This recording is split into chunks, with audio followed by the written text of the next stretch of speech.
किसान साथियों राम राम। आशा और उम्मीद करता हूं कि आप सब ठीक ठाक होंगे। साथियों, हम चर्चा करने जा रहे हैं ग्वार के ऊपर। साप्ताहिक वीडियो है, थोड़ा लंबा भी हो सकता है। संपूर्ण जानकारी जो सिचुएशन बन रही है, बनती आ रही है, धीरे धीरे हम सफलता की ओर बढ़ते हुए दिखाई दे रहे हैं। इन बातों पर चर्चा करूंगा।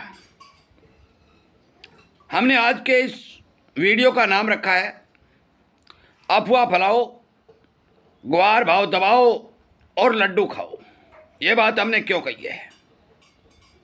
साथियों, मेरी किसी के साथ पर्सनल कोई अदावत नहीं है। सभी मेरे मित्र हैं, मेरे दोस्त हैं, और मैं उनसे ये उम्मीद भी करता हूं, जितने हमारे साथ जुड़े हुए हैं, कि आप सहयोग करोगे, समाधान भी करोगे। अनेक जानकारी किसानों तक, छोटे व्यापारियों तक, ग्वार के उद्योग को बचाने के लिए, किसान को बचाने के लिए, कमीशन एजेंट ब्रोकर को बचाने के लिए अपना काम करोगे। मैं आपकी जानकारी के लिए बता दूं कि मंदी किसी की सगी नहीं होती। मंदी में हर एक आदमी को नुकसान होता है। फिर भी मंदी की अफवाह फैलाना, ये क्यों फैलाई जा रही है, इसका कारण क्या है, ये भी मैं चर्चा करूंगा। और ये भी आपको बताने का काम करूंगा कि यदि इस तरह से हम ये काम करते रहे तो भविष्य में जिस तरह से ग्वार ने इतना भारी भरकम नुकसान हमें पहुंचाया है, थोड़ी ध्यान करने सुनने वाली बात है, ये कोई गलत बात नहीं है। भविष्य में जो ग्वार ने हमें जो नुकसान पहुंचाया है, वो नुकसान अन्य फसलें भी पहुंचा सकती हैं।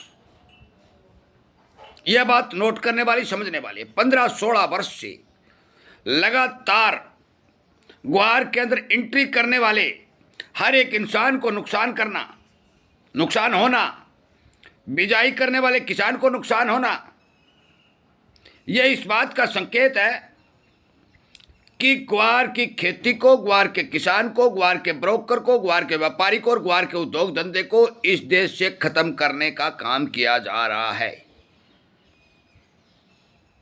यह बात मैं शुरुआती दौर से कह रहा हूं और अब भी कह रहा हूं। इसीलिए कहता हूं, समझने वाली थोड़ी कहानी है, समझिए। साथियों, सबसे पहले मैं ये बात बताने जाता हूं, अफवाह फैलाओ। क्यों कही है मैंने ये बात? मैं ये नहीं कहता बरसातें नहीं हुई, मैं ये नहीं कहता ग्वार के पौधा भी एक नहीं है, परंतु जिन लोगों को ग्वार की फसल के बारे में ज्ञान ही नहीं है, और वो जो लोग ये कह रहे हैं कि बरसातें हो गई, ग्वार की पैदावार हो जाएगी। आज बिजाई के जो डाटा है, जिस भी एजेंसी ने दिए 20 लाख हेक्टेयर के, 5 लाख बढ़ा के दे दिए, क्योंकि 75 जो छोटा छोटा ग्वार था उसको भी अंदर शामिल कर लिया गया। हमने आपको कह रखा है जो बिजाई समय पर हुई है वो केवल 7 लाख हेक्टेयर, 8 लाख हेक्टेयर की बिजाई है, इससे ज़्यादा समय की बिजाई नहीं है। 75 बिजाइयों में उत्पादन नहीं आएगा, ये बात हम पहले कह रखी है।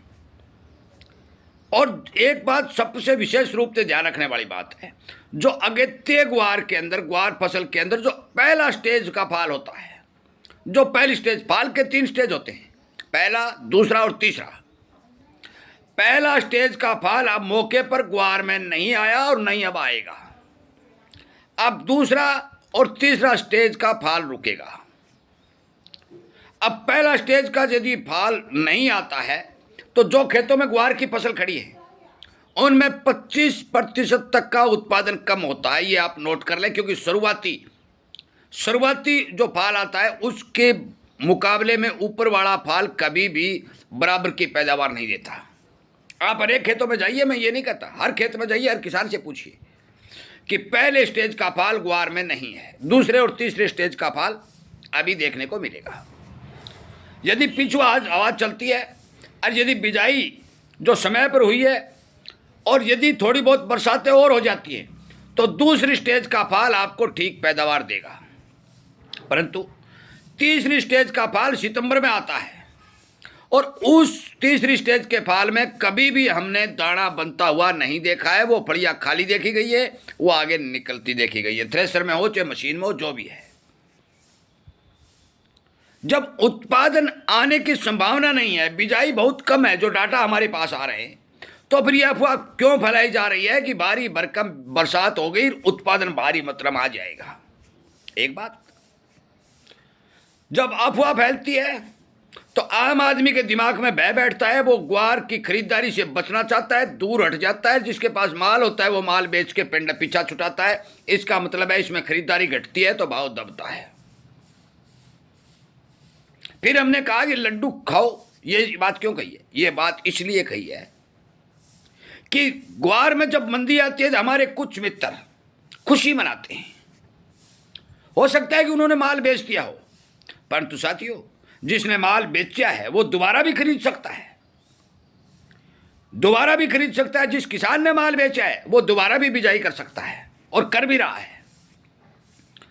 इस तरह की जानकारियां नुकसान के सिवाय कुछ नहीं देती। जो बात हमने शुरुआती तौर पर कही कि 35 लाख बोरी का उत्पादन आएगा, अब हर खेत में जाइए 35 लाख बोरी का या 37 लाख बोरी का उत्पादन आएगा। 5, 2, 4% ऊपर नीचे हो सकता है, उससे अलग बात। एक बात। दूसरी बात, जो मैंने फाल की सिचुएशन बताई, पैदावार की सिचुएशन बताई, बिजाई के मामले में भी जहां ग्वार की बिजाई होनी थी वो समय पर न होने के कारण कुछ किसानों ने ग्वार से तोबाई कर ली कि आगे सरसों की बिजाई करेंगे, वो खेत खाली है। उखेड़ा इसमें आया हुआ है, पीलापन इसमें आया हुआ है, और आगे जो जोला कहते हैं, गर्म हवाओं का जोला, वो चलेगा तो सफेद ये होगा। गंगानगर साइड में तो हो भी रहा है। जब तमाम सिचुएशन हर किसान जो मंडी में जाता है, बाजार में जाता है, आप तक पहुंचा रहा है, तो फिर आप ये किस आधार पर कह सकते हो कि इसमें तेजी नहीं आएगी? अब का बात करता हूँ डिमांड पर। हमारे लाइव सेशन जो 8 बजे चलता है उसमें कोई राठी हमारे साथ जुड़ते हैं, सुनील राठी, 1-2 और भी जुड़ते हैं। वो कहते हैं डिमांड नहीं है। साथियों, आप कम से कम 30,000 टन प्रति महीने की एक्सपोर्ट डिमांड को लेकर चल रहे और चल जा भी रहा है। ये भी सच्चाई है, टूटेगी नहीं।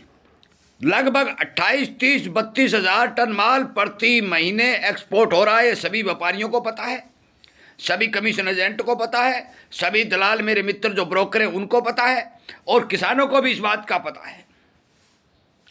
30,000 टन, और जो घरेलू डिमांड, डोमेस्टिक डिमांड जिसको बोलते हैं, वो है 10,000 टन। पहले 8 थी, अब 10 होगी। तो 30 और 10, 40,000 टन माल महीने की पिड़ाई चल रही है। तो आपसे मैं पूछना चाहता हूं कि जो पिछले साल निकले हैं 2014 से लेकर के 2025 तक, कौन से साल में 40,000 टन प्रति महीने के ग्वार के गम की खपत हुई? ये डाटा भी हमें देने का काम करें। आप ये कहते हो डिमांड नहीं है, तो डिमांड नहीं है तो ये 40,000 टन माल जो बाहर जा रहा है या गर्म हमारे देश में खपत हो रहा है, ये फिर माल खपत क्यों हो रहा है? एक बात, मैं इस बात को मानता हूं कि आप लोग जो काम कर रहे हो, एनसीडेक्स के ऊपर 200 बढ़ा करके 400 तोड़ देते हो, बाजार में भरम फैलता है, भय फैलता है, और डर के मारे जिसके पास भी थोड़ा बहुत बेचारे व्यापारी के पास या किसान के पास माल है वो बाजार में निकाल देता है और आपकी डिमांड की पूर्ति हो जाती है। ये बात मैं स्वीकार करता हूँ, ऐसी बात नहीं है स्वीकार नहीं करता, स्वीकार करता हूँ। जीत आपकी हो रही है, मंदी वालों की जीत हो रही है। जो मंदी चाहते हैं वो खुशियाँ मना रहे हैं। परंतु साथियों, हमने बहुत पहले आपको कहा कि जिस समय 2011 में हाईएस्ट भाव बने थे, उस टाइम डॉलर के भाव ये नहीं थे, रुपए की कीमत भी ये नहीं थी। उस टाइम जो 30,000 प्लस गुआर गया, विदेशों के अंदर एक्सपोर्ट पूरी साल में 7 और 7.25 लाख टन गया था। जो घरेलू डिमांड ही आ गई और एक्सपोर्ट ही हो गया। उस टाइम चूरी कोरमा भी नहीं था। आज सिचुएशन बदल चुकी है। डॉलर के रेट भारी भरकम बढ़े हुए हैं। डिमांड के हिसाब से यदि हम 40,000 टन प्रति महीने के हिसाब करें तो हम क्लियर कर चुके हैं कि 4.5 और 5 लाख टन माल की आवश्यकता पूरे साल में पड़ रही है। उस टाइम 7 थी, आज 5 है। जब 7 और 5 में 2 लाख का अंतर है, परंतु भाव के अंदर भाव आज मौके पर 7वां हिस्सा मिल रहा है। ये खेल नहीं है तो क्या है? एक बात मैं आपकी जानकारी के लिए बता दूं कि जो हमारे साथी इस बात से सहमत हैं कि ग्वार की फसल भारी भरकम आ जाएगी, हम ये क्लियर कर देते हैं कि ग्वार की ढेरियां 1.5 महीने बाद आपको बाजार में देखने को मिलेंगी और मजबूर किसान को बेचना भी पड़ेगा, क्योंकि किसान के घर की आवश्यकता होती है। आपको सरसों वाली कहानी यदि न बन जाए तो मैं यहीं पर हूं। आज सरसों के लिए तो 2-2.5 लाख बैग आ रहा है। इतनी क्रॉप होने के बाद भी डाउन आया। वही हालत ग्वार में, इससे भयंकर हालत बनने की संभावना हमें दिखाई दे रही है। साथियों, ये जायज और नाजायज आप समझ लें, बेच लें और रखने का फैसला आप कर लें, परंतु सारा सिस्टम ये एक चीज पर फोकस किया जा रहा है कि कोई भी नया प्लेयर इसके अंदर एंट्री न करे, इसके भाव न बढ़े। ये काम क्यों किया जा रहा है? ये केवल और केवल एक मकसद से किया जा रहा है। वो क्या है मकसद? कि ज्यादा से ज्यादा विदेशी लोगों को फायदा पहुंचाना है, क्योंकि विदेशी लोग पता नहीं वो पैसे देते हैं, पता नहीं उनके साथ कोई मित्रता है। कोई भी हमारा एक्सपोर्टर भाई ये बात नहीं कहता कि हम इन भावों के अंदर ये माल आपको नहीं देंगे, और जो जहां वो माल मांग रहे हैं उनको माल पहुंचाने का काम किया जा रहा है। परंतु साथियों, हमें लगता है कि अब जल्दी समय बदलने वाला है। देखिए, मैं भगवान तो नहीं हूं, पुरजोर तरीके से लंबे समय से कोशिश कर रहा हूं, एक एक जानकारी किसान को देने का काम भी कर रहा हूं, फिर भी भाव नहीं बढ़ रहे हैं। हमें इस बात का दुख है, नुकसान भी हो रहा है, इस बात का भी दुख है। परंतु जो विदेशों को भारत का सामान फ्री में जा रहा है, इस बात का भी दुख है। इसलिए साथियों, मेरा विनय निवेदन प्रार्थना है कि बरसात की जो टुकड़ों में हुई है, फसल की जो कमज़ोर दिख रही है, उत्पादन की कमी दिखाई दे रही है, और डिमांड की, ये झूठी अफवाह फैला करके लड्डू बांटने का काम मत करिए। आप झूठी अफवाह फैलाओगे तो आपके ही मित्र को, आपके ही भाई को, आपके ही दोस्त को, आपके रिश्तेदार को नुकसान होगा, और उसकी चपेट में आप भी आओगे। तमाम मित्रों से मेरा हाथ जोड़ के विनती है, किसी भी जिन्स के बारे में, जिस तरह से सोयाबीन को मार दिया गया, 1000 रुपए की मंदी एकदम से धराशायी लाकर तोड़ा गया, ग्वार को भी नाजायज 250 रुपये तोड़ा गया। इस तरह के खेल जो होते हैं, ये केवल और केवल मध्यम वर्ग और किसानी को नुकसान पहुंचाने के लिए खेले जाते हैं। ये खेल कौन रहा है, इस बात का काफ़ी मेरे मित्रों को पता है। इन 4 बातों के साथ मैं इस वीडियो को विराम देता हूँ। आपको जानकारी देने वाली मोटी मोटी बातें बता चुका हूँ। विचार करिए, सोचिए। हम हमारी राय बता देते हैं। हम पहले भी मंदी में नहीं थे, अब भी मंदी में नहीं है, और आगे भी मंदी में नहीं रहेंगे। परंतु समस्या यहाँ आके खड़ी हो रही है कि जो हमारे कारोबारी हैं, जो एक्सपोर्टर बड़े बड़े विदेशी लोगों को सामान पहुंचाते हैं, उनकी हिम्मत जवाब देती जा रही है कि वो विदेशों के आगे खड़े होकर के पैसा नहीं मांग रहे हैं, जिसके कारण इसके भाव लगातार दबाव में चल रहे हैं। आपका बहुत बहुत धन्यवाद।